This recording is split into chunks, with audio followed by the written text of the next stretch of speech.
हाणे ॾिसो ज्योतिष जे हिसाब सां त जंहिंजे मथां राहुअ जो हुजे न प्रकोप, उहो मछलियुनि खे अटो खाराए। त उहो त तव्हां पंहिंजे हुन जे लाइ कयो था, बचाइण जे लाइ मछलियुनि खे खारायो था अटो या जेको बि, पर उन सां मछलियूं बसि मोटियूं ताज़ियूं थियूं थियनि, न त भोजन त हुननि खे उते बि मिली वेंदो अथव। या ख़बर अथव पाणीअ में बि अनेक शयूं आहिनि उन्हनि जे खाइण लाइ, भॻवानु पहुचाईंदो आहे। माण्हू सोचींदो आहे मां ॾाढो वॾो धर्म जो पुण्य जो कमु थो कयां ऐं मूंखां पोइ एंड आहे, इन खां बचणु खपे। उहो कयो जेको मछलियुनि खे खाराइणो आहे, ठीकु आहे, पर इन खां पोइ एंड कान्हे।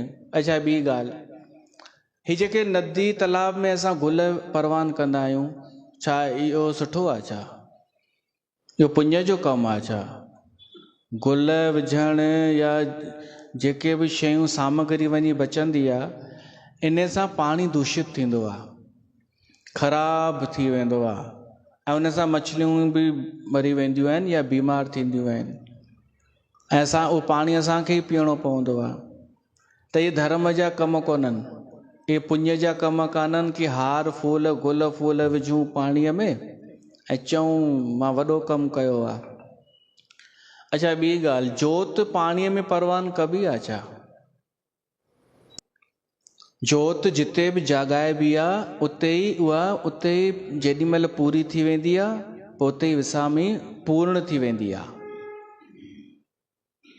ईअं कान्हे कि असां जोति खणी पाणीअ में परवान कयूं, इहो विधान कान्हे।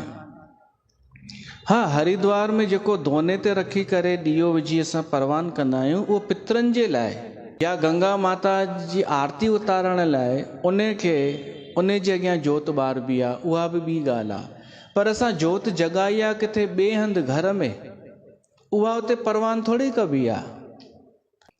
माना जोति खे बि प्रवाहित न आहे करिणो पाणीअ में, गुल फुल बि कोन्हनि विझणा, ऐं बाक़ी अटो बटो भली विझिजे, उहो मछलियुनि खे मोटो ताज़ो ई करिणो आहे बसि। छो त रोज़ अलाए घणियूं मछलियूं पाणीअ मां कढियूं वेंदियूं आहिनि विकिणण लाइ,